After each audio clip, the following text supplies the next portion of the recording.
باللہ السمیع العلیم من الشیطان الرجیم بسم اللہ الرحمن الرحیم ربی ادخلنی مدخل صدق واخرجنی مخرج صدق واجعل لی من لدنک سلطانا نصیرا۔ حاضرین محترم، آج کا جو موضوع ہے کچھ لوگوں کو شاید تھوڑا سا تعجب خیز لگے، جیسے کچھ سوال میں نے اپنے گروپس میں دیکھے کہ آخر ہمیں خدا کی تلاش کی ضرورت کیوں ہے۔ تو میرے خیال میں اس عہد تشکیک میں، جب کہ اسکیپٹسزم اپنے عروج پر ہے، اس بات کی ضرورت ہے کہ نوجوان اذہان اور وہ لوگ جو اپنے دلوں کے اندر اسکیپٹسزم لیے گھوم پھر رہے ہوتے ہیں، ان کے لیے کوئی ایسا سامان کیا جائے کہ وہ اپنے ایمان کی آبیاری مضبوط بنیادوں پر کر سکیں۔ اس سلسلے کی یہ ایک کاوش ہے۔ تو میں سوال پھر دہراتا ہوں کہ ہم خدا کے بارے میں کیوں سوچیں، ہم اسے کیوں تلاش کریں۔ سچ تو یہ ہے کہ اگر اس مائکرو اور میکرو کاسموس کا مالک کوئی ہے اور میرا خالق کوئی ہے، تو یہ اتنا اہم اور اتنا ایکسائٹنگ ہے کہ کم از کم میں اس کے سوچنے کے بارے میں گریز نہیں کر سکتا۔ اگر میرے پاس مائکرو میکرو کاسموس کا نالج نہ بھی ہو، اگر میں آج سے 2-3 ہزار سال پہلے بھی چلا جاؤں، تو میری مشاہدہ کرنے والی آنکھ اس مشاہدے کے خالق کے بارے میں سوچے بغیر نہیں رہ سکتی۔ اس کے علاوہ اگر میرا کوئی لارڈ ہے، میرا کوئی خدا ہے، تو یہ پھر میری غلامی اور آزادی کا بھی سوال ہے۔ لیکن سوال یہ ہے کہ ہم اس کی تلاش کیوں کریں؟ دیکھنا پڑے گا کہ متلاشی کون ہے۔ اگر متلاشی ایک ایسا شخص ہے جو خدا پہ پہلے سے ایمان رکھتا ہے، تو اس کی خدا کی طرف جانے کی وجوہات ایک تو یہ ہو سکتی ہے کہ وہ اپنے اندر کے اسکیپٹسزم کو، ایسی تشکیک کو جسے وہ چھپائے رکھتا ہے، اس کی ریزولوشن کے لیے آگے بڑھتا ہے۔ اور دوسری صورت یہ ہو سکتی ہے کہ وہ اپنے ایمان کو مستحکم کرنے کے لیے آیات الہی پہ غور کرتا ہے کہ اٹھنے والے اشکال کا سر کچل سکے۔ اور اگر یہ تلاش کرنے والا شخص وہ شخص ہے جو یہ سمجھتا ہے کہ علم کافی نہیں کہ خدا کی تصدیق یا تردید کر سکے، تو وہ اپنے کنفیوژن، اپنی انسرٹینٹی کو ریزالو کرنے کے لیے آگے بڑھتا ہے۔ اور اگر کوئی یہ ایسا شخص ہے جو سرے پہ خدا پہ ایمان نہیں رکھتا، تو اس کے خدا کی تلاش کرنے کی وجوہات بھی مختلف ہو سکتی ہیں۔ ہو سکتا ہے جس طرح ماننے والا اپنے ایمان کو مستحکم کرنا چاہتا ہے، اس طرح نہ ماننے والا اپنے نہ ماننے کو مستحکم کرنے کے لیے دلائل کی جستجو میں نکلتا ہے۔ لیکن میں اس کو بلینکٹ اپروچ نہیں کرنا چاہتا۔ بہت سارے ایسے نہ ماننے والے بھی ہوتے ہیں اور ہوں گے جو سچائی کی تلاش میں نکلتے ہیں، ایک اوپن مائنڈ کے ساتھ، ایمانداری کے ساتھ۔ لیکن جو پہلے 3 ہیں، یہ کسی حد تک متعصب ہو سکتے ہیں، ہوتے ہیں یا نہیں، لیکن ہو سکتے ہیں۔ ایک ماننے والا اس بات کا تعصب رکھ سکتا ہے کہ میں اپنے ایمان کا دفاع کر لوں، اور نہ ماننے والا کہ میں اپنے نہ ماننے کا دفاع کر لوں۔ اور ایک نوسٹک یہ کہے، دیکھا میں نے کہا تھا نا کہ علم ناکافی ہے کہ وہ اس سوال کا جواب دے سکے کہ کیا اس کائنات کا کوئی خالق ہے کہ نہیں۔ لیکن اگر آپ اوپن مائنڈ کے ساتھ، کھلے دماغ کے ساتھ، ایمانداری کے ساتھ ایک کوالٹی میتھڈ کو فالو کریں، یہ ایک غور کرنے کی بات ہے کہ جب بھی آپ تحقیق کے لیے نکلتے ہیں تو آپ جانتے ہیں، جو لوگ ریسرچ میں ہیں، there are some methods. You have to have an ethical approval. You have to have an hypothesis. You have to follow certain rules and regulations. I won't go into that detail. لیکن آپ سمجھتے ہیں کہ میں کس طرف اشارہ کر رہا ہوں۔ کہ کچھ قوانین تحقیق ہیں ان کے اتباع کیے بغیر تحقیق کوئی اہمیت نہیں. Excuse me. بہت سارے آرٹیکلز ریسرچ جرنل میں چھپتے ہیں اور جب ہم ان کا ریویو کرنے بیٹھتے ہیں تو ہم ایسے کہتے ہیں کہ اس موضوع پہ ہمیں 250 آرٹیکلز ملے, ان میں سے 60 ریلیونٹ تھے, 60 میں سے 30 کا میتھڈ ٹھیک نہیں, 15 بہت پاور نہیں تھی. We are left with 6 articles to decide whether we are in favor or against that hypothesis. So تحقیق کا معیار اگر اعلیٰ ہو تو پھر ہوتا کیا ہے؟ پھر ہوتا یہ عزیز محترم کہ اللہ کہتا ہے کہ والذین جاہدوا فینا لنہدینہم سبلنا, وہ لوگ جو اللہ کے راستے میں کوشش کرتے ہیں ہم انہیں راستے دکھا دیتے ہیں. اور اگلی آیت جس کی طرف میں اشارہ کرنا چاہ رہا تھا کہ وَإِنَّ اللَّهَ لَمَعَ الْمُحْسِنِينَ, اللہ یقیناً ساتھ ہے محسنوں کے. اور محسن کا ترجمہ میری ریکویسٹ ہوگی کہ آپ لوگ چیک کیجئے گا کہ اس کا مطلب وہ ہے جو اپنا کام پرفیکٹ طریقے سے کرے. پرفیکشن کے ساتھ اللہ کی تلاش میں نکلیں, جتنی پرفیکشن آپ کو نصیب ہو. اللہ کسی نفس پہ اس کی وسعت سے زیادہ بوجھ نہیں ڈالتا, اور ہر کسی کی تلاش کرنے کا طریقہ مختلف ہو سکتا ہے. جو طریقے آج ہیں ممکن ہے 1000 سال پہلے لوگ تحقیق کو تنقید کی ان معیارات سے واقف ہی نہیں تھے, وہ ایک اور رستے سے گئے جس کا ہم ذکر کریں. تو اللہ ان پر رستے کھول دیتا ہے. اس لیے اللہ نے یہ نہیں کہا کہ اگر تم میرے راستے میں کوشش کرو تو میں کوئی رستہ دکھا دوں گا, رستے کھول دوں گا. اور اللہ پرفیکشن کے ساتھ محنت کرنے والوں کے ساتھ ہے. تو ایفرٹ آپ کیسے کرتے ہیں؟ جب آپ باغ لگاتے ہیں تو پہلے جس کو پنجابی میں یا اردو میں گوڈی کہتے ہیں, پلو کرتے ہیں, بیج لگاتے ہیں, پانی دیتے ہیں اور بڑی محنت کرتے ہیں, نگاہ رکھتے ہیں کہ ویڈز نہ اگیں. یہ بڑی امپورٹنٹ بات ہے کہ جب آپ کوئی باغ آباد کرتے ہیں, کوئی گلشن آباد کرتے ہیں, تو آپ جڑی بوٹیوں پہ کڑی نگاہ رکھتے ہیں. پھر آپ پرفیکشنسٹ کہلا سکتے ہیں گارڈن آباد, باغ کو آباد کرنے کے لیے. اچھے مالی بنیں گے تو پھل ضرور آئے. لیکن حاضرین محترم کچھ احتیاط کی باتیں بھی ہیں. اگر دیکھنا یہ ہے کہ آپ خدا کو کیوں تلاش کرنا چاہتے ہیں. اگر آپ طاقت کے حصول کے لیے خدا کو تلاش کرنا چاہتے ہیں یا کوئی مافوق الفطرت صلاحیتیں پیدا کرنا چاہتے ہیں تو میں عرض کروں کہ آپ مایوس ہوں گے. خدا نہیں ملے گا, قوتیں آپ کو مل جائیں گی. مجھے اپنے استاد کا ایک فقرہ اس وقت یاد آ رہا ہے کہ آل پیراسائیکالوجی یا کنسنٹریشنل ایکسرسائزز جو ہے they move in favor of your own self, whereas for God you have to move against your own self. اگر آپ لوگوں میں پرہیزگار بننا چاہتے ہو تو آپ عوام کو دھوکہ دے سکتے ہو لیکن خدا کو نہیں پا سکتے. I'm sure آپ سب اس حدیث سے واقف ہیں جس میں حدیث قدسی ہے کہ جب ملائکہ کچھ نیک لوگوں کو جنت کی طرف لے کے جا رہے ہوں گے ان کے نیک اعمال کے سبب, اور اللہ ان کو روک کر کہے گا کہ انہیں جہنم میں لے جاؤ. اخلاص ایک ایسا معاملہ ہے جس سے میں ہی واقف ہوں. انہوں نے جو کچھ کیا یہ لوگوں میں نیک نامی کے لیے کیا, سو یہ نیک نام کہلوائے. اور اگر آپ کو یاد ہو تو ایک حدیث یہ بھی ہے کہ قیامت کے دن جو پہلا شخص پیش ہوگا وہ ایک شہید ہوگا. اللہ پوچھے گا میرے بندے نے میرے لیے کیا کیا؟ تو وہ کہے گا میں نے اپنے رب کے لیے اپنی جان دی.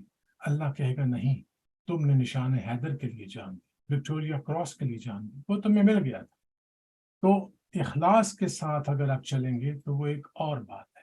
اگر آپ ٹوٹے ہوئے دل کے ساتھ اللہ کی طرف جا رہے ہیں کیونکہ آپ افسردہ ہیں, کوئی چیز چھن گئی ہے, کچھ محرومیاں ہیں, کسی چیز کی تلاش ہے وہ مل نہیں رہی, تو آپ اللہ کی طرف بڑھتے ہیں تو اس کی یاد آپ کو سکون دے سکتی ہے اور اس بات کا ثبوت بن سکتی ہے کہ آپ کی بات سنی گئی, آپ کی دعا سنی گئی. میرا رب قریب ہے, دعا سنتا ہے, پھر آپ کہہ سکتے ہیں. اور اگر آپ متجسس اور شوقین ہیں اور عقیدت اور خلوص دکھا سکتے ہیں تو پھر آپ کو ویلکم کیا جائے گا اور وہ آپ کو سیدھا رستہ دکھائے گا جس کی طرف میں نے پہلے اشارہ کیا کہ والذین جاہدوا فینا لنہدینہم سبلنا, کہ وہ اپنے راستے کی طرف آپ کی رہنمائی کرے۔ اب ایک ایسی معلومات میں آپ کے ساتھ شیئر کرنا چاہتا ہوں، مجھے قوی امید ہے کہ یہ آپ کے لیے بڑی حوصلہ افزا ہوگی۔ ایک خاتون ہے، ایسوسیٹ پروفیسر ہارورڈ یونیورسٹی میں لرننگ سائنسز کی، ان کا نام ہے الزبتھ بوناوکس۔ ان کی ریسرچ ہے کہ تمام انسانوں میں تجسس ایسے ہی ہے جیسے بھوک اور پیاس۔ جیسے ہم بھوک اور پیاس کی خواہش رکھتے ہیں، ایسے ہی تجسس کا رجحان ہمارے اندر فطری ہے۔ اور ایک بڑی خوبصورت بات وہ کرتی ہیں کہ یہ جو کیوریوسٹی ہے، یہ جو تجسس ہے، یہ ایک طرح کی چھلنی، ایک طرح کا ایک فلٹر ہے جس کے ذریعے ہم پوری کائنات کو، اپنے ارد گرد کی اشیاء کو جہاں تک ہماری حد نظر ہے دیکھتے ہیں، اور اس کی بنیاد پہ فیصلہ کرتے ہیں کہ ہم نے کس چیز کو ترجیح دینی ہے اور کس کو نہیں دینی، ہماری پہلی، دوسری، تیسری پرائیورٹی کیا ہوگی۔ یہ یاد رکھیے گا اس سے پہلے کہ میں آپ کو اگلی بات بتاؤں جو اس کے ساتھ لنک ہو کہ اس پوری چیز کو انتہائی دلچسپ بنا دیتی ہے، کہ تجسس ایک فطری رجحان ہے جو تمام جانوروں، انسانوں میں پایا جاتا ہے، اور اس رجحان کی مدد سے ہم زندگی کی ترجیحات کو ترتیب دیتے ہیں۔ لیکن حاضرین محترم، ایک انٹرسٹنگ بات یہ ہے کہ تمام انسانوں میں 20% انسان ایسے ہیں جو باقی انسانوں سے زیادہ متجسس ہوتے ہیں۔ ان میں مہم جوئی کا ایک عنصر ہوتا ہے، یہ رسک لیتے ہیں، نئی معلومات انہیں ایکسائٹ کرتی ہیں، اور ان میں ایک جین ہوتا ہے۔ میرا پہلے خیال تھا کہ آپ کو اس ڈیٹیل میں لے کے نہ جاؤں، لیکن میرا خیال ہے کہ نام شیئر کرنے میں کوئی حرج نہیں۔ DRD4-7R جین اس کو کہتے ہیں۔ جن لوگوں میں یہ پایا جاتا ہے ان کا تجسس اوسط سے زیادہ ہوتا ہے، لیکن اس کا یہ مطلب نہیں کہ باقی لوگ متجسس نہیں ہوتے اور وہ اسے ایکسکیوز نہیں بنا سکتے۔ لیکن معزز سامعین، ایک ٹریجڈی وہی ہے جو قرآن نے بیان کی کہ تم دنیا کی زندگی سے محبت بہت کرتے ہو، حالانکہ اصلی جو چیز ہے، راس المال، وہ تو میرے پاس ہے، لیکن تم دنیا سے محبت بہت کرتے ہو۔ تو اس لیے آپ نے دیکھا، ہم اس کو ایکسپیرینس کرتے ہیں کہ ہم وہی سیکھتے ہیں جو ہمیں ہمارے مسائل سکھاتے ہیں، اور انہی مسائل کی بنیاد پہ ہم اپنی ترجیحات کا تعین کرتے ہیں۔ یہ چیلنجز کیا ہو سکتے ہیں؟ یہ بیسک سروائیول کا رسک ہو سکتا ہے، پیسے اور طاقت کی ہوس ہو سکتی ہے۔ یہ وہ عوامل ہیں جو اس کی ترجیحات کا تعین کرتے ہیں۔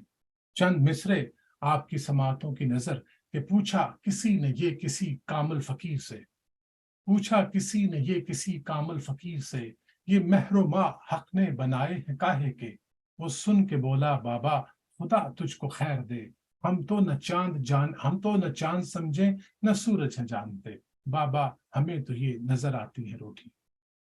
تو ہم جو ہے انتہائی بیسک اور بنیادی ضروریات کے پیچھے اس قدر دیوانے ہو جاتے ہیں کہ ہم اصل مقصد حیات بھول جاتے ہیں۔ لیکن حاضر محترم، سب لوگ ایسے نہیں ہوتے۔ بہت سارے لوگ زندگی میں ترجیحات کا تعین اللہ کی مرضی کے مطابق کرتے ہیں، اور کچھ مثالیں تو بڑی پرومیننٹ ہیں۔ میں اگر گوتما سدھارتھا کا ذکر کروں کہ آپ ایک شہزادے تھے، پرنس، اور ایک آرڈنری پرنس نہیں، ہی واز کراؤن پرنس، وہ بادشاہ بننے والے تھے۔ ان کو زندگی کی تمام تر سہولتیں میسر تھیں، آسائشیں، لذتیں جن سے وہ لطف اندوز ہو رہے تھے اور اس لذت سے واقف تھے، لیکن انہوں نے کچھ مشاہدہ کیا، بڑا سٹرینج سا مشاہدہ۔ انہوں نے دیکھا کہ ایک شخص انتہائی بیمار ہے، اور اس بیماری کے سبب ایک طرح سے بے بسی کا شکار ہے۔ ایک ضعیف بوڑھا انسان ہے جو اپنے بڑھاپے کے سبب اذیت کا شکار ہے، اور اس کے بعد انہوں نے ایک مردہ آدمی کو دیکھا، اور یہ تین چیزیں دیکھیں تو اس سے انہیں کچھ ایسی بے چینی ہوئی، اور سوچ کا ایسا سلسلہ ان کے نہا خانہ ذہن میں جاری ہوا، اور ان کے محسوسات کچھ ایسی کیفیت سے گزرے کہ انہوں نے یہ فیصلہ کیا کہ وہ زندگی کی تمام سہولتوں کو تج کر کے اور ان دکھوں کی وجہ تلاش کرنے کی کوشش کریں۔ تو آپ دیکھتے ہیں کہ یہاں کیوریوسٹی نے سب کچھ ہوتے ہوئے ان تمام چیزوں کو ترک کر دیا۔ ایسا نہیں کہ ان سے محظوظ ہوتے ہوئے وہ سوچتے، بلکہ سب کچھ ترک کر کے پورے اخلاص کے ساتھ ان سوالات کو حل کرنے کے لیے نکلے، اور کہتے ہیں کہ شروع میں آپ نے ایک راہبانہ طرز زندگی اختیار کی، بھوک پیاس پہ غلبہ پایا، اس سے انہیں کچھ مل نہیں رہا تھا۔ Ultimately, when he was ready, he was made to think۔ جب انہوں نے سوچنا شروع کیا تو انہوں نے کہا کہ مجھے نروان ملا۔ ہم اس کی تفصیل میں نہیں جائیں گے کیونکہ یہ ایک سیپریٹ ٹاپک ہے کہ وہ کس کیفیت سے گزرے۔ معزز حاضرین، اس کے علاوہ کچھ لوگ ایسے بھی ہوتے ہیں جن میں تباً کیوریوسٹی ہوتی ہے۔ اس میں اگر میں علامہ محمد اقبال کا نام نہ لوں تو زیادتی ہوگی کہ آپ کو زندگی کی سہولتیں جتنی چاہتے حاصل کر سکتے تھے۔ جب انہیں ایک نواب نے وظیفہ بھیجا ان کی ضرورت سے زیادہ، تو انہوں نے باقی واپس کر دیا، کہا میری ضرورت اتنے روپوں میں پوری ہو جاتی۔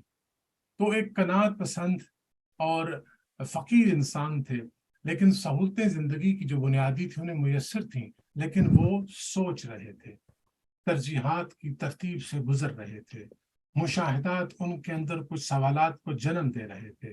تو ایک ان کا دو ان کے شعر آپ کی نظر کہ من کے ام تو کیستی، من کے ام تو کیستی عالم کجاست، درمیان ماؤ تو دوری چراست، من چرا در بند تقدیرم بگو، تو نہ میری من چرا میرم بگو، کہ میں کون ہوں، تو کون ہے، یہ دنیا کہاں ہے، میرے اور تیرے درمیان یہ دوری کیوں، میں کیوں تقدیر کے بند میں جکڑا ہوا ہوں، اور تو نہیں مرتا میں مر جاتا ہوں، آخر کیوں۔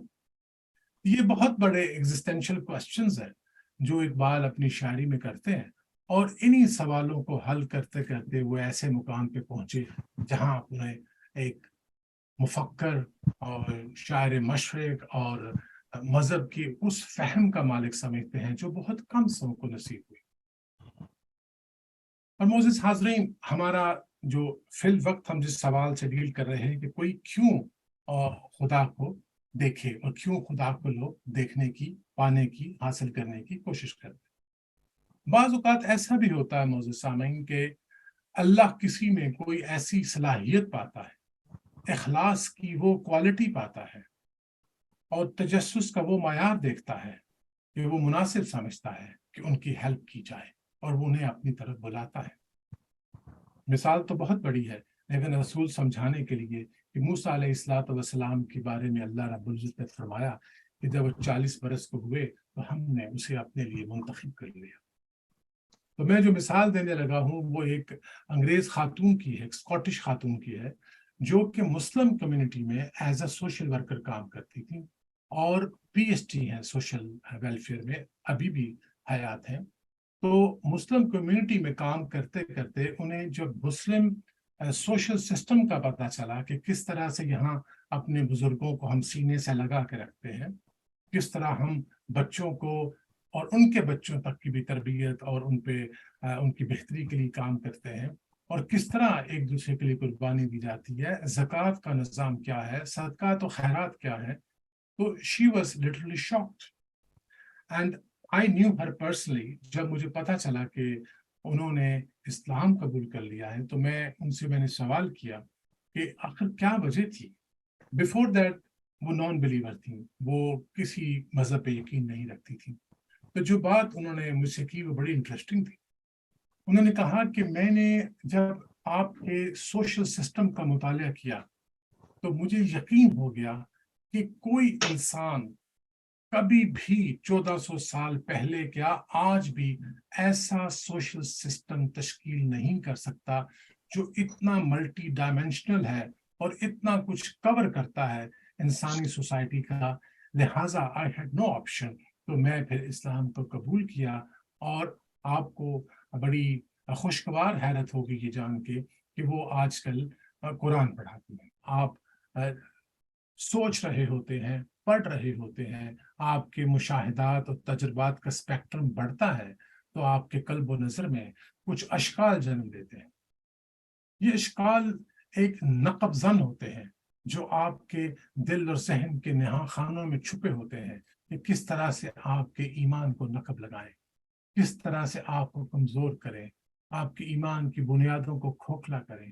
اس لیے ان سے ڈرنا نہیں چاہیے، ان کا سامنا کرنا چاہیے اور دیکھنا چاہیے کہ ان کی حقیقت کیا ہے، کیا میں ان کو آنسر کر سکتا ہوں۔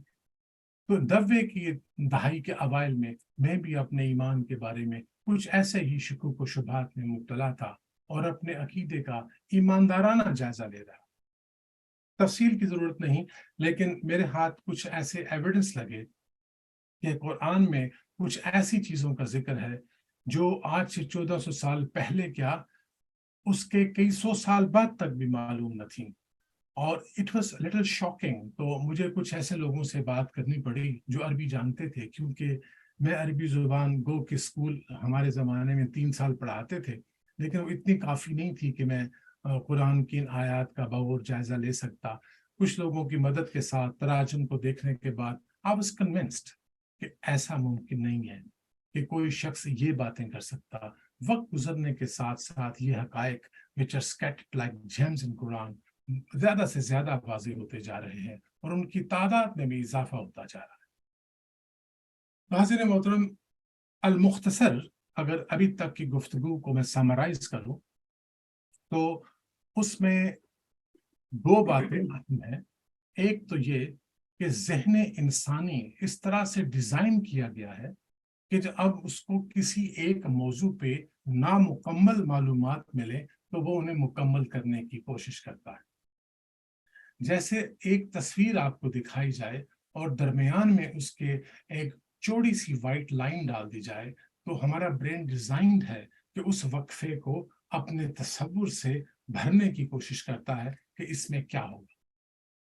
اسی طرح جب 2 ایسی معلومات اسے ملے، جیسے قرآن میں ہے کہ ہر ذی نفس کو موت کا ذائقہ چکھنا ہے، اور دوسری آیت کا ترجمہ ہے کہ اللہ تمہیں اپنے نفس سے ڈراتا ہے، تو یہ ایسا کانٹرڈکشن ہو سکتی ہے کہ انسان نعوذ باللہ یہ سوچ سکتا ہے کہ اگر خدا کا بھی نفس ہے تو نعوذ باللہ کیا خدا کا بھی موت آئے گی؟ تو پھر اس کو سمجھنا پڑے گا کہ جب الفاظ کا کانٹیکسٹ چینج ہوتا ہے، بیک گراؤنڈ چینج ہوتی ہے، ان کے معنی بدل جاتے ہیں۔ اسی طرح جو پیراڈاکس ہوتے ہیں، اپیرنٹلی کانٹراڈکٹری اسٹیٹمنٹس ہوتی ہیں، 2 ایسی باتیں جن میں بظاہر اختلاف نظر آتا ہے، لیکن جب آپ ان کو سنتھسائز کرتے ہیں اس میں امینس لرننگ ہوتی ہے، اور یہ انسان کا دماغ اس طرح سے ڈیزائنڈ ہے۔ It's a scientific fact.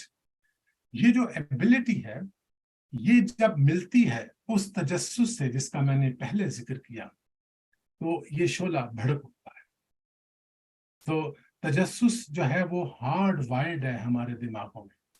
جب اس کے ساتھ یہ ایبلٹی ملتی ہے کہ وہ سوالوں کے جواب دے سکے تو تجسس جب اس کاوش علم و فکر کی طرف بڑھتا ہے تو یہ کمبینیشن جو ہے یہ جہالت کو دور کرتا ہے اور علم و فہم کا نور روشن ہوتا ہے۔ یہ وہ ایبلٹی ہے جس کا فوکس جو ہونا چاہیے تھا وہ نہیں ہے۔ Unfortunately, we focus on only shortly beneficial things for this life. This is the biggest tragedy. اور دوسری بات یہ ہے کہ انسان بہت جلدی متاثر ہوتا ہے۔ The glamour and glitter of the modern life یہ ہماری ویژن کو بلر کرتی ہے، یہ ہمیں اتنا متاثر کرتی ہے کہ اقبال کا ایک شعر ہے، مجھے ماڈرن وزڈم کا جو گلیمر اور گلیٹر تھا وہ میری آنکھیں اس سے نہیں چندھیائیں، ہم بڑی جلدی چندھیا جاتے ہیں۔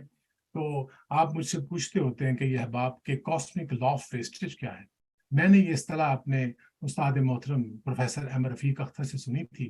تو کاسمک لا آف ویسٹیج ہر مخلوق میں وہ مادی ہو یا غیر مادی ہو کار فرما ہے۔ تو آپ دیکھیے کہ اس وقت اللہ نے ہمیں جو صلاحیت دی تھی تجسس کی اور جو صلاحیت دی تھی علم و نظر کی کمی بیشی کو دور کرنے کی، اس کا فوکس وہ ہے جو نہیں ہونا چاہیے، ایز ٹاپ پرائورٹی اس کو نہیں ہونا چاہیے۔ تو یہ ویسٹیج اللہ کی اس وقت اربوں میں ہے، اربوں میں خدا کی ویسٹیج ہے۔ And a very few survive the glamour and glitter of this world. میں دعا کرتا ہوں کہ میں اور آپ سب اس چکا چوند جو glamour and glitter of the lists ہے اس وقت ہم اس سے محفوظ رہ سکیں. حاضرین محترم، دوسرا حصہ اس موضوع کا تھا کہ ہم خدا کو کیسے ڈھونڈیں. بہت سارے لوگ ایسے ہیں جو کہتے ہیں کہ جب تک ہمیں کوئی مضبوط دلیل میسر نہ ہو، واضح آبجیکٹو ایویڈنس نہ ہو، ہم اس پہ ایمان نہیں لا سکتے، کیونکہ ہم سائنٹیفک لوگ. آپ کو پتا ہے کہ سائنس صدیوں سے اپنی پوزیشنز کو بدلتی آئی ہے، اپنی آراء میں نئے مشاہدے پر تبدیلیاں لاتی آئی اور لاتی جائے گی. ابھی آپ نے شاید جیمز جو ویب ٹیلیسکوپ ہے اس نے جو آپ کو معلومات دی ہیں، تو some people are saying we might have to revisit Big Bang theory. رہے گی کہ نہیں، لیکن they are saying that we'll have to revisit the concept about our Big Bang theory. تو سائنس اپنی پوزیشنز تبدیل کرتی رہتی ہے. مجھے بتائیے میں اور آپ کتنا زندہ رہیں گے؟ بڑے لکی ہوئے، ریکارڈ بریکر لائف ہم 120 سال جی لیں گے. لیکن آپ یہ سوچیے کہ اگر اوسط عمر جو ہے 70-80 سال، اس میں بچپن نکالیے، نیند نکالیے، جو ایکٹیو لائف ہے بڑی مختصر ہے. تو یہ جو زندگی ہے، مجھے اس میں اس سوال کو حل کرنا ہے.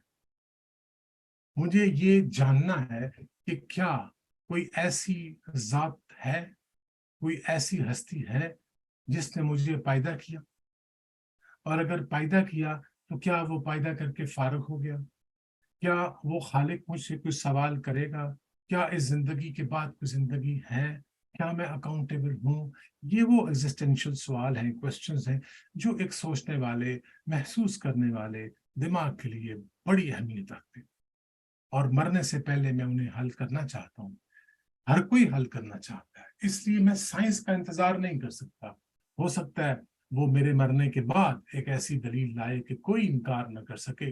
اور اس دلیل کے ساتھ تو ایک اور بھی فکر اور خوف وابستہ ہے، کیونکہ اللہ کے رسول صلی اللہ علیہ وآلہ وسلم فرماتے ہیں کہ جب سورج مغرب سے نکل آیا پھر کسی کا توبہ لانا قبول نہیں کیا جائے گا.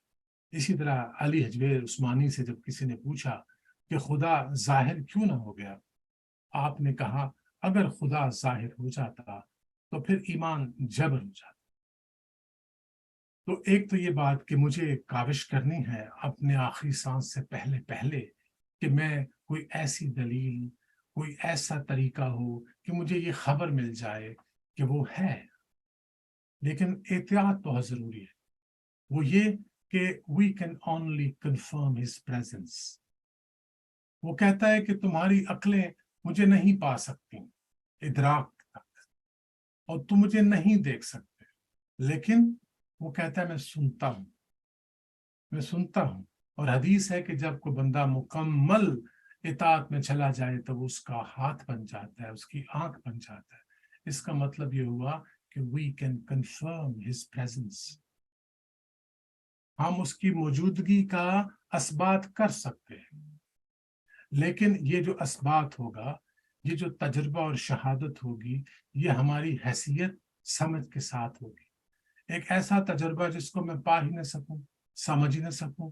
ایک دعا ہے جو میں مانگتا ہوں، آپ بھی مانگا کیجئے کہ میرا تجربہ میرے مشاہدے سے اور میرا مشاہدہ میرے تجربے سے آگے نہ بڑھے، یہ دونوں ساتھ ساتھ چلیں. کیونکہ جب علم بڑھ جائے اور مشاہدہ نہ ہو تو آپ ایک ایسے شخص ہو سکتے ہیں جس کے پاس تھیری تو ہے، جس نے کتاب تو پڑھ لی ہے ساری لا کی، اس نے پریکٹس نہیں کی. امپورٹنٹ بات ہے. آپ کسی ایسے طبیب سے اپنا علاج کروانا پسند کریں گے جس کو کتابیں حفظ ہوں، لیکن اس نے کوئی مریض نہ دیکھا ہو، اس نے کوئی علاج نہ کیا ہو. اسی طرح کیا آپ کسی ایسے شخص سے علاج کروانا پسند کریں گے جس نے مریض تو ہزاروں دیکھے ہوں، لیکن نہ کبھی کسی کالج میں گیا، نہ کبھی امتحان پاس کیا؟ تو اس لیے آپ دعا کیا کیجئے، یا اللہ میرے علم اور میرے مشاہدے میں ایک مناسب برابری رکھنا، تاکہ میں صحو فکر کے ساتھ تیری طرف بڑھتا رہوں.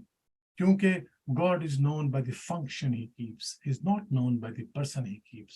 وہ کہتے ہیں نا، استاد سناتے ہوتے ہیں کہ وہ کچھ اس طرح سے آئے، مجھے اس طرح سے دیکھا، میری آرزو سے کم تر، میری تاب سے زیادہ.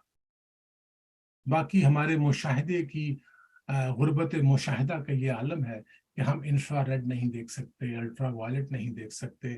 20 ڈیسیبل سے نیچے اور 70 ڈیسیبل سے اوپر ہمیں تکلیف شروع ہو جاتی ہے. 250 ڈیسیبل پہ دل پھٹ جاتے ہیں اور پھیپھڑے کام چھوڑ دیتے ہیں صرف ساؤنڈ ویو سے. تو آپ کو سمجھ آئی کہ وہ سور جب پھونکا جائے گا وہ تخلیقی بھی ہو سکتا ہے، تخریبی بھی ہو سکتا ہے. اس پہ پھر کبھی بات کریں.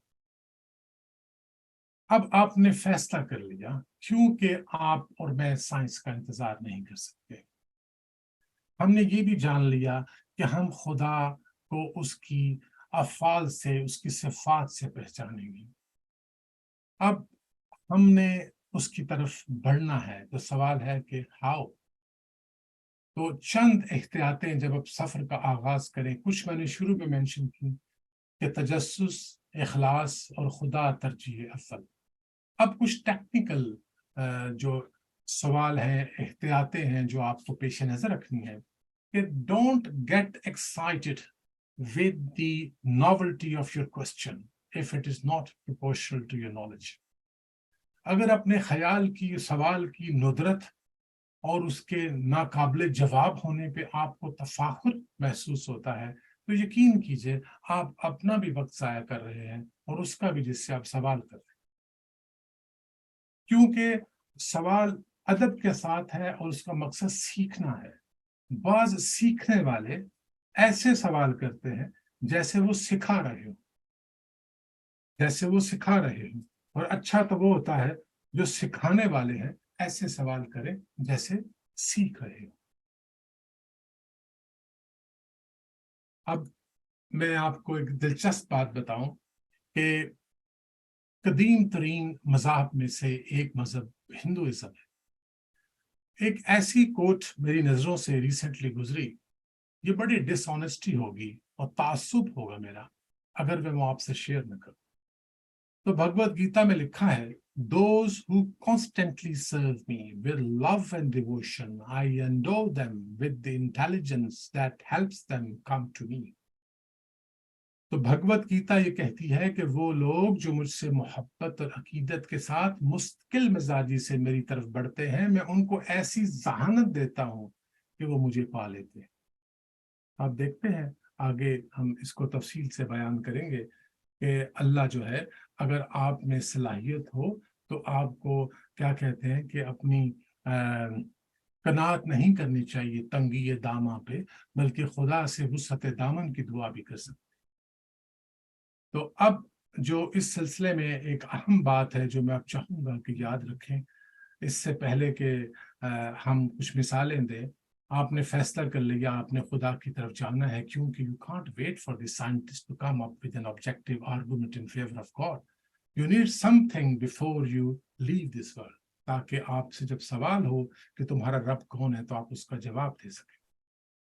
تو اس کے لیے آپ نے کچھ احتیاطی چیزیں بھی دیکھ لیں کہ یہاں امپورٹنٹ ہے کہ آپ ہمبل ہوں، آپ کا سوال آپ کے علم کے قد سے نہ بڑھے. لیکن اور میں نے آپ کو بھگوت گیتا کی بات بھی سنا دی، ٹھیک ہے. اب کچھ اور چیزیں ہیں جن کو میں میگا کوڈ کہتا ہوں. میگا کوڈ ایکچولی ایک پروٹوکول ہے جو ہم لائف سپورٹ کورسز میں یوز کرتے ہیں. تو جو لوگ جانتے ہیں لائف سپورٹ کورسز کو، ایڈوانس لائف سپورٹ کورسز، اس میں ایک سیٹ آف ایکشنز ہوتا ہے جس کو میگا کوڈ کہتے ہیں. تو میں سمجھتا ہوں ایک میگا کوڈ ہے خدا کی طرف بڑھنے کا. خدا یہ کہتا ہے کہ ہم نے نفس انسان کو بنایا، وہ نفس وما سوہا، پھر اس کو ہم نے درست کیا. درست کرنے کی وضاحت کا وقت نہیں، لیکن یہ کہ اس کو ہم نے فائن ٹیون کیا. اور اس میں کیا کیا؟ فَأَلْحَمَهَا فُجُورَهَا وَتَقْوَهَا، اور اس میں الہام کیے کیا؟ اس کا تقوی، یعنی اس کی اچھائی اور اس کی کمزوری. کس کو بتا رہے؟ جب وہ ہمیں بتا رہے ہمارے نفس کے بارے میں، تو ہم کون ہیں؟ اس پہ آپ سوچیے گا. It's food for thought. وہ کہہ رہا ہے کہ میں نے انسان کو، نفس انسان کو برابر کیا، اس پہ الہام کیا، اس کا خیر، اس کا شر، اس کی کمزوری، اس کی طاقت، اس کے پوٹینشلز الہام کیے.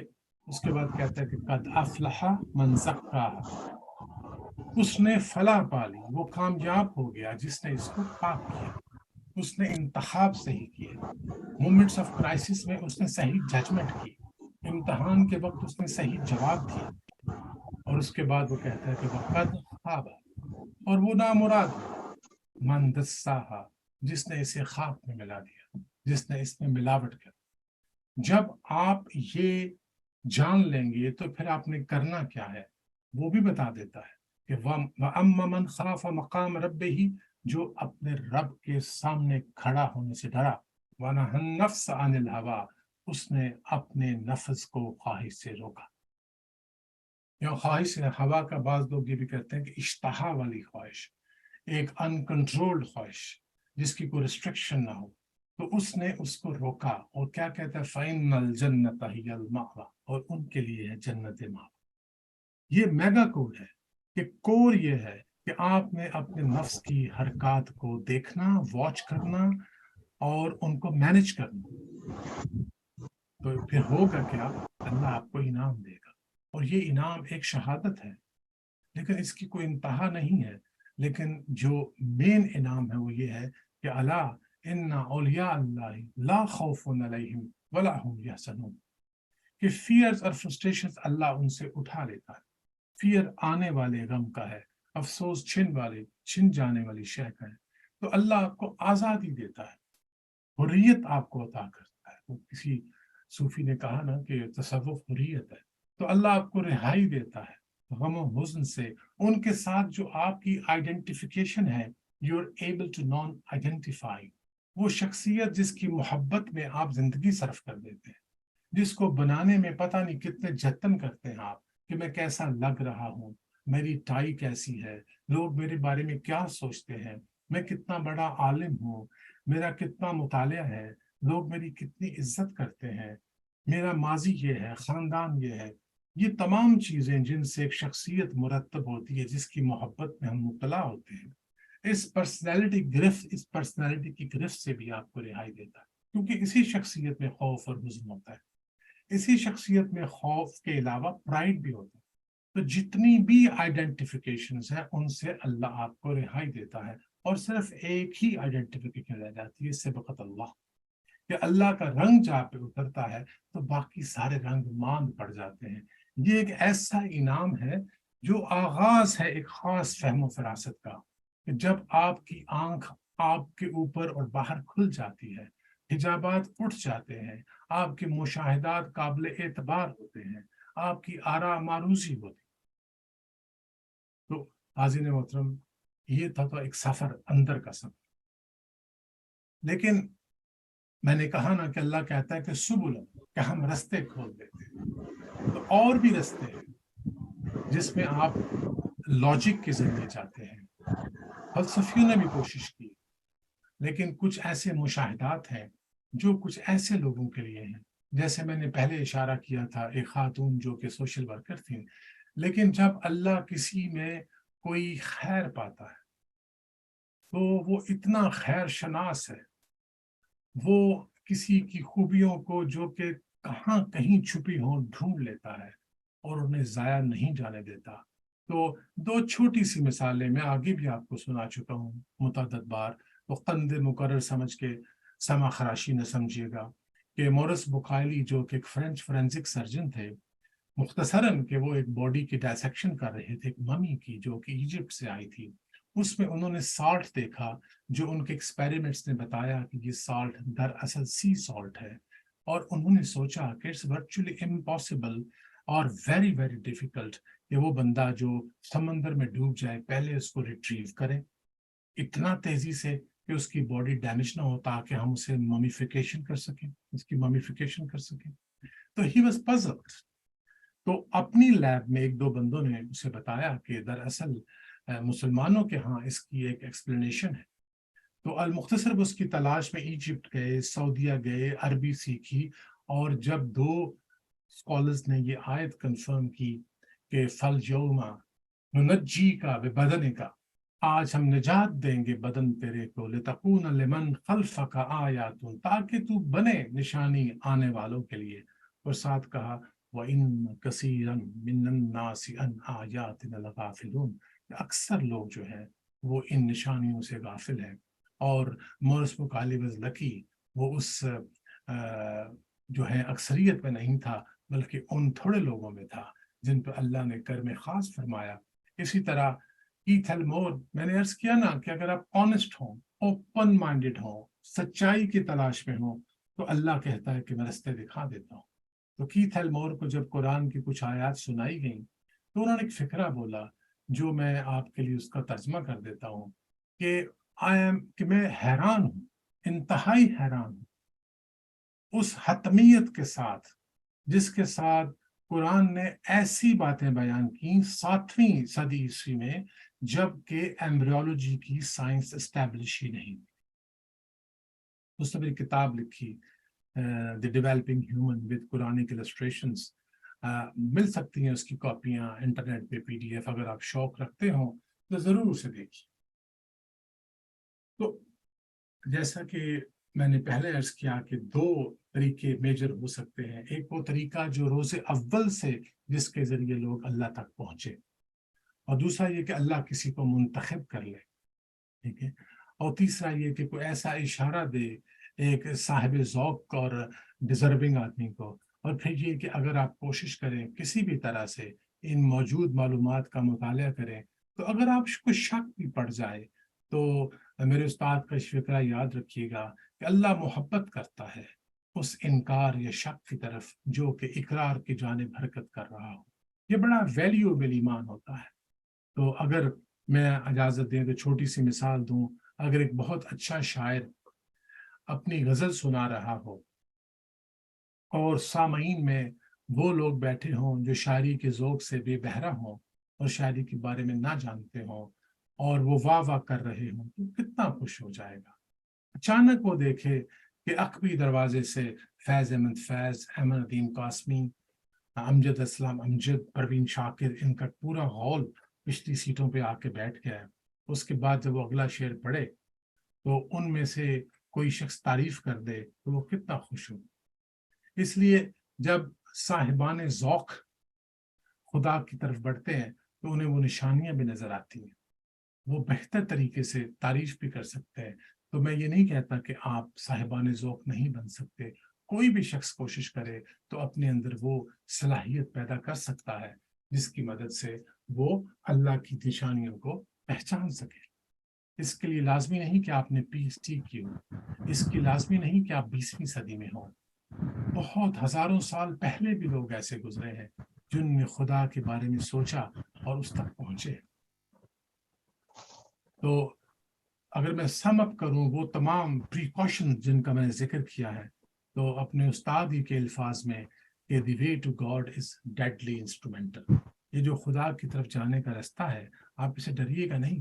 اس کا مطلب یہ ہے کہ ہر حال میں آپ کو اخلاص کی کوشش کرنی ہے۔ ایسا نہیں ہوگا کہ آپ گریں گے نہیں، آپ گر بھی سکتے ہیں، تھک بھی سکتے ہیں۔ یہ ایسا کیا کہتے ہیں صحرا ہے، لق تک صحرا، جہاں چلتے چلتے کبھی تھکن غالب آ جائے، کبھی نا امیدی کے بادل آپ پر چھا جائیں، تو ایسے میں خدا اپنا کیا کہتے ہیں کہ دست شفقت آپ کے عارض دل پہ رکھتا ہے اور آپ کو سکون دیتا ہے، جیسے کہیں صحرا میں ایک نخلستان مل جائے، آپ کی امید بندھائی جاتی ہے اور آپ پھر سفر شروع کرتے ہیں، حتیٰ کہ آپ اس وہاں تک پہنچتے ہیں جہاں تک پہنچنا مقصد ہے۔ وہ اقبال کا شعر ہے کہ ہر لحظہ نیا تو نئی برق تجلی، اللہ کرے مرحلہ شوق نہ ہوتا ہے۔ میرا نہیں خیال کہ کوئی بھی انسان ان تمام تجربات سے گزر سکتا ہے جو خدا کے رستے میں چلتے ہوئے آپ کو ہو سکتے ہیں، اور جو اتنا متنوع ہے اپنی تخلیقات میں، کیسے ممکن ہے کہ ہر شخص ایک ہی تجربے سے گزرے؟ لیکن اخلاص انتہائی از بس ضروری ہے۔ حاضرین محترم، اس موضوع کا تیسرا حصہ کہہ لیجئے یہ تھا کہ کیا مذہب ضروری ہے؟ یہ ایک ایسا سوال ہے جو آج کل ماڈرن مائنڈ پوچھتے ہیں، بڑے سنجیدہ لوگ جو کہ خدا کو تلاش کرنا چاہتے ہیں۔ وہ کبھی کبھی میرا بھی ان سے انکاؤنٹر ہوتا ہے، جی کیا ہم بغیر مذہب خدا تک نہیں پہنچ سکتے؟ تو میں ان سے ایک سادہ سی بات پوچھتا ہوں کہ میرے بھائی اگر آپ نے کہیں جانا ہو، آپ کی کوئی منزل ہو، تو کیا آپ نہیں چاہو گے کہ آپ کو میکسیمم معلومات مل جائیں؟ اگر آپ نے کسی دوسرے شہر میں جانا ہے، کسی ملک میں جانا ہے، کسی خزانے کی تلاش کرنی ہے، کسی کھوئے ہوئے دوست کو ڈھونڈنا ہے، یا کسی کا کوئی بچہ کھو گیا ہے، تو کیا آپ نہیں چاہو گے کہ کوئی معلومات اکٹھی کرو، پوچھو کسی سے کہ یہ خزانہ کہاں ہے، کوئی ایسا مل جائے آپ کو بتائے کہ ہاں میرے پاس یہ معلومات ہیں، میں نے کوشش کی تھی لیکن میں تھک ہار کے پیچھے آ گیا، لیکن میں نے یہ معلومات مجھ تک پہنچی تھی۔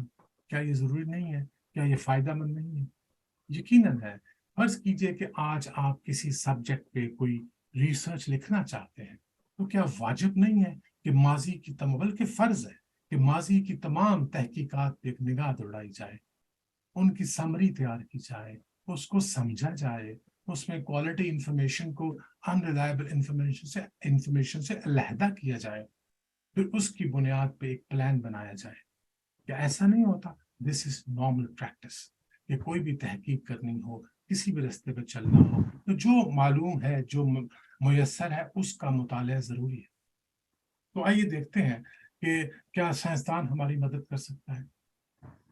میرے علم میں تو کوئی ایسا سائنسدان نہیں گزرا جس نے یہ کہا ہو یقین کے ساتھ کہ خدا ہے، یا یہ کہ میرا خدا سے کوئی مکالمہ ہوا ہے، یا یہ کہ مجھے خدا کی طرف سے کوئی پیغام آیا ہے، یا میں نے کوئی ایسی شہادت دیکھ لی ہے کہ میں تو بس خدا کا قائل ہو گیا۔ جن کی میں نے آپ کو مثال دی چند لوگوں کی، اور بھی ہیں کچھ، لیکن انہوں نے جب مشاہدہ کیا، انہیں دلیل نظر آئی، تو یہ خدا پر ایمان لے آئے، اور وہ دلیل ان کے لیے مشاہدہ تھی، وہ آیت ان کے لیے مشاہدہ تھی، وہ تو میں نے آلریڈی آپ کے پاس، آپ کے سامنے رکھ۔ اب آپ خدا کی تلاش میں نکلنا چاہتے ہیں، تو آپ ان لوگوں سے ملو گے نا جنہوں نے دعویٰ کیا ہے کہ ہمیں خدا ملا، خدا نے ہم سے بات کی، خدا نے ہمیں پیغام بھیجا۔ میں انبیاء کی طرف اشارہ کر۔ اب کیا کریں کہ وہ پاک ہستیاں اب اس دنیا میں نہیں ہیں، تو پھر ہم کیا کریں؟ ہم ان کی کتابیں دیکھیں۔ جب اب ان کی کتابیں دیکھتے ہیں تو تمام کتابوں میں سے دیکھنے کے بعد ہمیں پتہ چلتا ہے کہ ایک کتاب ایسی ہے جس کے بارے میں وہ یہ کہتا ہے کہ اِنَّا نَحْنُ نَزَّلْنَا الذِّكْرَ وَإِنَّا لَهُ لَحَافِظُونَ، بے شک ہم نے یہ کتاب نازل کی ہے اور ہم اس کی حفاظت کر رہے ہیں۔ وہ یہ بھی کہہ رہا ہے کہ میں نے اس میں پیغام مکمل کر دیا ہے۔ اور ایک دلچسپ بات کہ 2000 BC سے لے کر 7 ہجری تک، AD تک، جتنے بھی انبیاء اور مذہب آئے، they have got a striking similarity۔ ان کا کوڈ آف کانڈکٹ آئیڈینٹیکل ہے، ان کی مورالٹی آئیڈینٹیکل ہے، صرف ان کے طریقے عبادت مختلف ہیں، ایام عبادت مختلف ہیں، ان کی تعداد مختلف ہے، لباس مختلف ہے، کہ جس علاقے میں آئے اس علاقے کے لباس کو اللہ نے شرط بخشا۔ ادروائز ان کا پیغام ایک ہے، ان کا کلیم بھی ایک ہے کہ ہم خدا کے بندے ہیں، اور خدا کا پیغام یعنی کہ اس کا دین تم لوگوں تک لائے ہیں۔ تو کیا واجب نہیں ہے کہ ہم اس کا مطالعہ کر لیں؟ اگر ہمیں یہ فلاٹ لگے، اس میں کوئی خامی لگے، تو اللہ کیا کہتا ہے؟ اِمَّا شَاكِرًا وَإِمَّا كَفُورًا، چاہو تو شکر کرو، چاہو تو انکار کر دو۔ کہتا ہے کہ سچائی اور جھوٹ جو ہے واضح ہو گئے، ہدایت اور گمراہی واضح ہو گئے، تو آپ چوز کر لو۔ تو ان معلومات کا مطالعہ، مشاہدہ تو لازم ہے۔ تو کسی نے کہا تھا جی کہ فلسفی جو ہے وہ انہوں نے خدا کو ڈھونڈ لیا۔ حقیقت یہ ہے کہ فلسفی ابھی خدا کو ڈھونڈ نہیں سکے، بلکہ وہ شعر بالکل ان پہ پورا اترتا ہے کہ فلسفی کو بحث کے اندر خدا ملتا نہیں، ڈور کو سلجھا رہا ہے اور سرا ملتا نہیں۔ تو ایک میں نے بات کی ہے اس کے ریفرنس میں کوٹ کرنا چاہتا ہوں۔ ایک صاحب ہیں جن کا نام ہے پروفیسر اسٹیفن پروتھیرو، یہ پروفیسر آف ریلیجن ہے بوسٹن یونیورسٹی میں، امریکہ میں۔ وہ وہی بات کر رہے ہیں جو میں نے آپ کو سنائی۔ وہ کہتے ہیں کہ تمام مذاہب کے مطالعے کے بعد I feel there is a family resemblance، ایسا لگتا ہے کہ ایک ہی خاندان کی چیزیں ہیں۔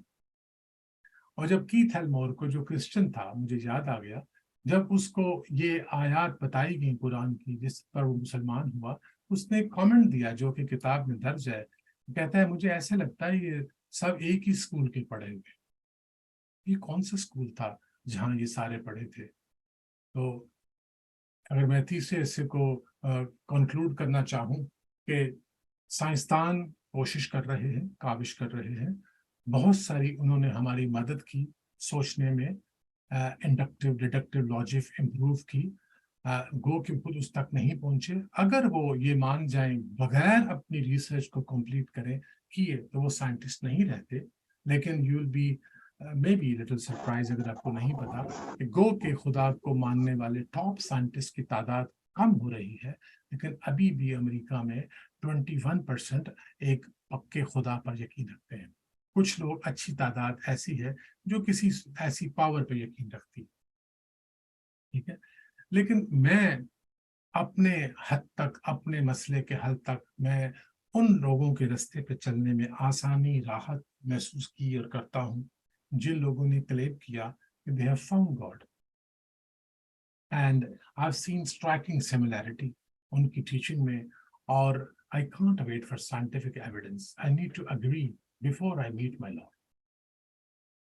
اس لیے وہ شخص جو کین ہے، جو شہادت ڈھونڈنا چاہتا ہے، اس کو ماڈرن سٹینڈرڈز کے اگینسٹ جج کرتا ہے، اور جب اس کو یہ بات مل جاتی ہے اور وہ کنونس ہو جاتا ہے تو اس کو اتنا آنےسٹ ہو جانا چاہیے کہ وہ اعتراف کر لے کہ اس بات کا احتمال ہے کہ خدا موجود ہے.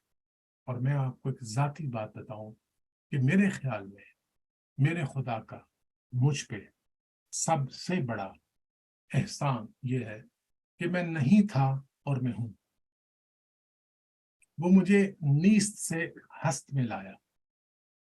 صرف یہی نہیں، مجھے اس نے سوچنے والا بنایا، مجھے درو بینی سکھائی، انسائٹ سکھائی، اور ٹاپ آف ایوری تھنگ مجھے اس نے اس قابل بنایا کہ میں چوز کر سکتا ہوں. I can decide in favor of A or B.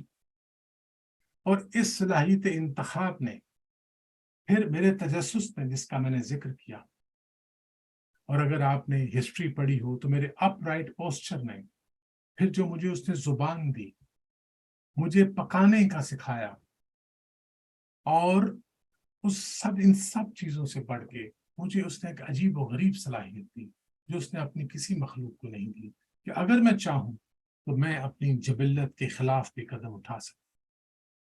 میری جبلت مجھے کسی کام پہ آمادہ کرے یا ترغیب دے، میں اس کے خلاف بھی فیصلہ کر سکتا ہوں. حاضرین محترم، یہ ہے وہ شے جس کا وہ آپ سے حساب لے گا کہ آپ نے صحیح انتخاب کیا کہ نہیں. اب اگر کوئی قدردان ہے تو منیمم جو یہ کر سکتا ہے جاننے کے بعد، اتنا تو کر سکتا ہے نا کہ اس کے ہونے کا اعتراف کرے، کہے تھینک یو. اگر آپ ایسا یا میں ایسا نہیں کروں گا تو پھر ہم ویسٹیج میں شمار ہوں گے. اور ویسٹیج کی چوائس، ویسٹیج آپ کو پتہ ہے کہاں جاتی ہے؟ بنز میں جاتی ہے، اور یہاں بن ہیل ہے. اللہ مدد کرے آپ کی اور میری کہ ہم صلاحیت فکر کو استعمال کرتے ہوئے، علم کا مطالعہ کرتے ہوئے، لوگوں سے بات چیت کرتے ہوئے، مباحثہ تو نہیں کہنا چاہیے، تبادلہ خیال کرتے ہوئے، اپنے اشکال سے نبرد آزما ہوتے ہوئے ایک ایسے مقام پر جا پہنچے جس کو ہم ایجوکیٹڈ فیتھ کہتے ہیں. وما علینا الا البلاغ.